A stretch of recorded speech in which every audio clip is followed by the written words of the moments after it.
Hello, welcome to Soulprint Insights. I hope you're all doing well. I thought today I would sort of do a little bit of a roundup. So there's, a couple of things I want to share with you, but they're pieces, right? So I put a couple of pieces together, and I'm hoping that some of what I say resonates with you, or that you find it useful or helpful. So, a lot of people, when they're doing chakra work or they feel that something is really imbalanced, they tend to start to work with color therapy. So, for example, if your heart is heavy, you may choose to bring that emerald green, that grass green color into your life. You may choose to bring in that soft baby pink of pink quartz into your life. So when you decide to do that, these are just some really cool little tricks that I have discovered through my journey that work. So, for example, perhaps you are feeling that you are not making that divine connection that you would like to, particularly, for example, during your sleep time. So maybe what you would do is you would look for sheets or blankets that have that purple or that white. White sheets are brilliant for this because you're literally surrounding yourself with the color to balance the chakra or increase the health and spin, if you will, of the chakra. You can always also do that with clothing, right? And undergarments are spectacular for that. But certainly just, if you're up against a tough day and you really want your concentration and your confidence and focus to be really strong, you're probably going to be drawn to the color orange and to some extent yellow. So maybe you have those items within your closet. That splash or pop of color can very often be really something that is helping you get some energy therapy in an ongoing way in your life. You can, of course, they have bath liquids, I think they are, that you can add to your bath, and so that you can immerse in green energy or orange energy or red energy. So those are also available. Candles of certain colors are also very, very helpful. And in some cases, you may even want to look at your lighting.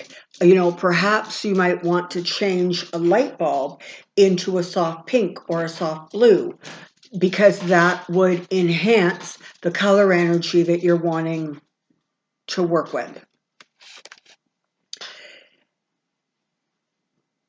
Now, part of the reason that you're wanting to do that is typically because you're trying to balance out something or heal something. And so that then becomes one of the tricks, if you will, that you use. You use color therapy. One of the other things that people often turn to is crystal therapy. And so now there are all kinds of books out there that tell you about crystals and what their purpose is. You can Google it. But overall, and just briefly, you probably want clear quartz and smoky quartz for two reasons. Smoky quartz tends to keep and push negative and lower energies away.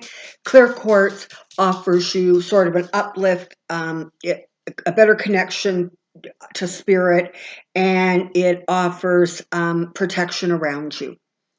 Citrine is a really lovely little stone. A lot of people carry citrine in their purses or wallets because it is considered one of the stones of abundance. You might want to carry crystals that resonate if there is a particular archangel that you are working with or want to work with, because the archangels have certain colors associated with them and certain almost like areas of expertise, if you will. And so if there is a color that really resonates to an angel you're wanting to work with, that is again, really helpful. So for example, Archangel Gabriel is often the angel that you turn to for. Now, first of all, they're very good for children issues, for pregnancy issues, for birthing issues or concerns. But it's also that angel also is about communications and spreading the word, and telling your story or getting a point across.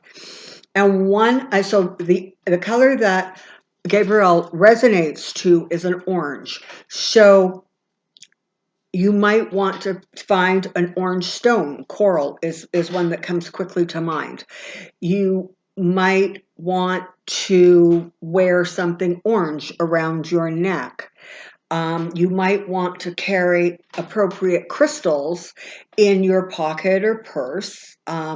There's a lot of crystal jewelry out there. You can get pendants and rings and bracelets.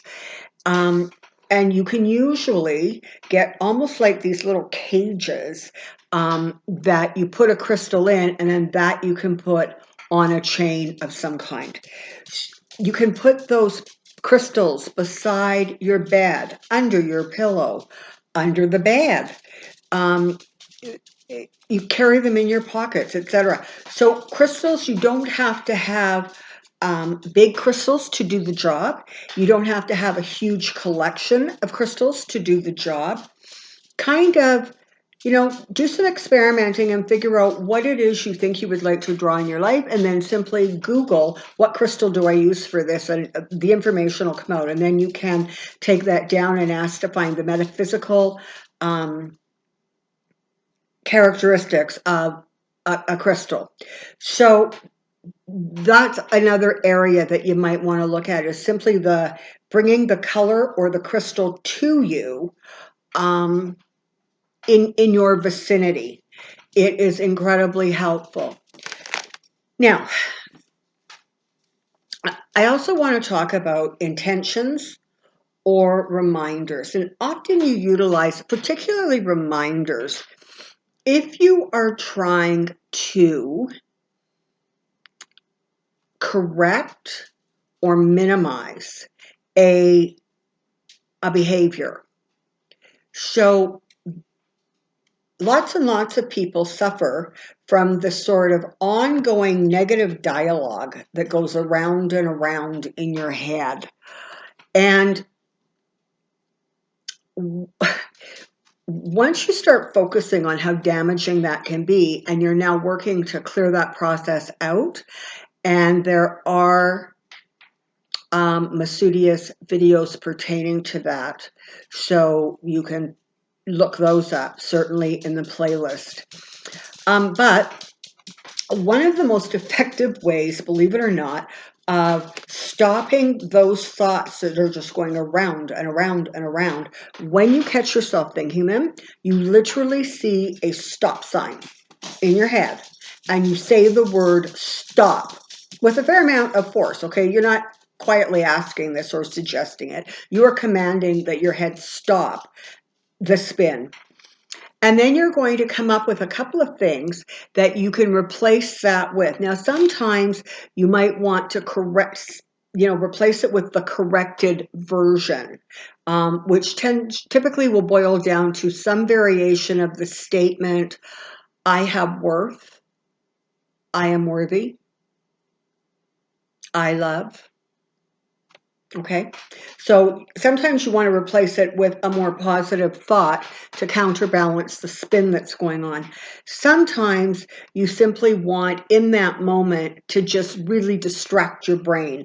And so once you've seen the stop sign, maybe you want to then follow that up by a field of flowers, or a math equation, if you're that way inclined, rattle off the 7 times tables, and trust me, your brain will shift. So there's those kinds of tricks that are very, very helpful. Now, setting intentions is Something that we are all, I think, more and more trying to work with as we become more and more aware of the power and the energy behind our thoughts and what they can do, literally even for good or ill. There's sort of more of a concentrated effort to kind of paying attention to the words we say and how we say them. So for those of you who are new to the channel or maybe missed it when I was talking about it before, when you are setting an intention, there are two things that you really, really want to be mindful of. One, you do not want to use negative words. So, negative words are like, I can't wait until they're gone. I don't want this anymore. I'm scared this will happen. When you're setting an intention, you want it all to be in a positive statement, and you want it to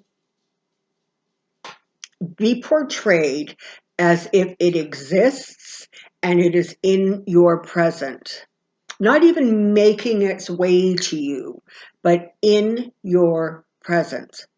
So, a very simple affirmation for abundance. I am abundant in all ways that matter. I am present, abundant, what you're trying to create in all ways. Because what that does, of course, is it gives the divine, it gives the energies that are working with you and for you a really large spectrum from which to draw to bring abundance into your life. Maybe you think you need more money, but really what you need is some downtime, or really what you need is an abundance of quiet time, or whatever it is. So there's more abundance in more ways than money. Sometimes it is health, sometimes it is love, sometimes it is friends or friendships. So, you don't want to tell the universe how to give you what you're asking for or what you're affirming, as much as you want to simply state that it is here now. So, one of the tricks that I have found really, really helpful when I am setting intentions is to find items that I can set an intention to. So, maybe I have a ring or a necklace that I can touch and access often. And maybe I want to set the intention that I am comfortable in my power. I am confident in my energy, in my light. So you take a piece of jewelry and you set the intention. So you literally, take an item and you say, okay, I am now setting the intention that this ring, when I look at it, when I glance at, whether I'm wearing it or I just see it in my jewelry box, I am going to set the intention that this ring is always going to remind me that there is sunshine, there's sparkle to a life, there are things that glow and shimmer and to look forward to, so that I can push back any feelings of isolation or depression. Okay, you don't need to add those. So I'm giving you suggestions of why you would do that. And so then literally what happens is when you wear it, that affirmation is reaffirmed because you have established the fact, and it helps, honestly, if when you're putting that piece of jewelry on or that item, that you, for the first little while, reaffirm the intention. Now, for anybody who's followed either of my channels, you know I tend to really like jewelry.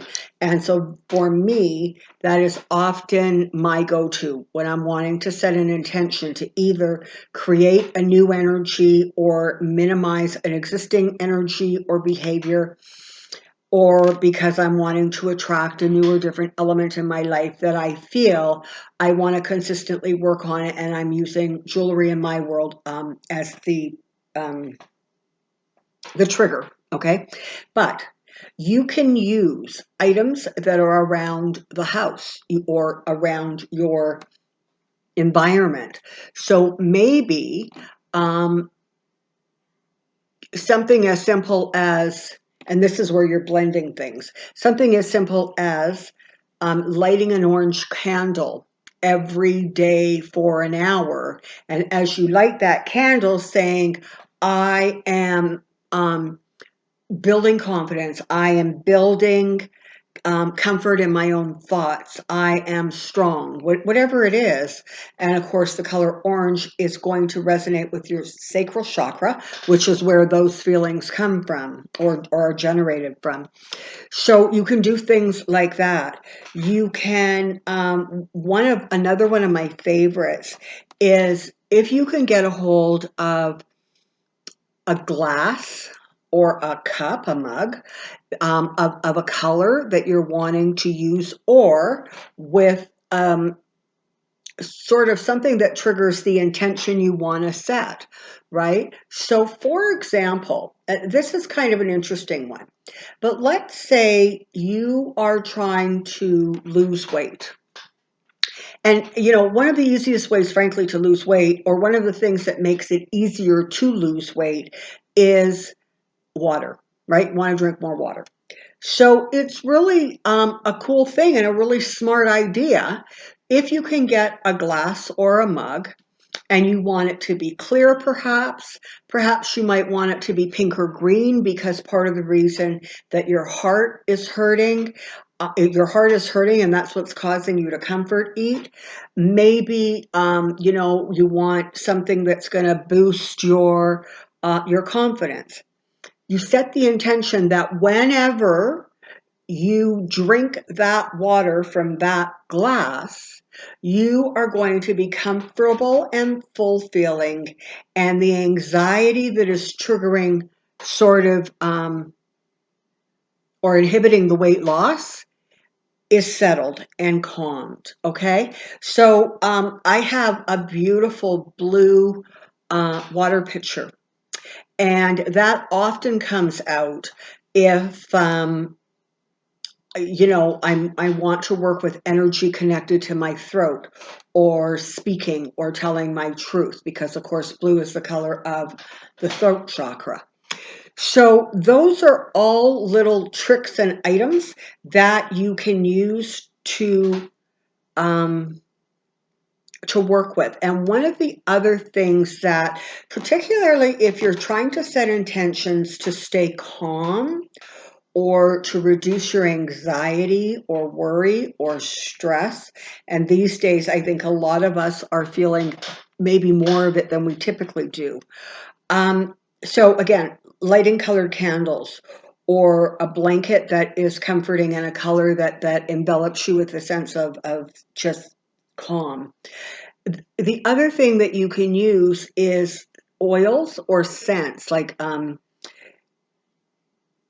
now, for me personally, it's kind of weird, but I associate the smell of oranges, which in theory should be a very energizing feeling, but I actually associate the color with taking a deep breath and just sort of relaxing. So if I'm feeling anxious and I'm feeling like I'm not breathing, and you know, I will turn to an orange, literally, and smell an orange, or an orange essential oil, you know, something that smells like oranges, a candle, whatever. So these are all little tricks that you can utilize to bring healing energy into your world, whether you are trying to heal a brain that won't be quiet and stop saying mean things, whether it is a lack of confidence, whether it is you're looking for a boost in a certain area because of some event or situation that you're going to be dealing with, whether it is something that's very personal and private, or whether it is something a little bit bigger. You have to remember that all these things are tools. They are not, they're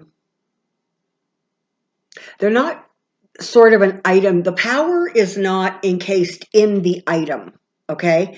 It's not that this ring holds the power to my recognizing that there's reasons to be happy and glow and shine, okay?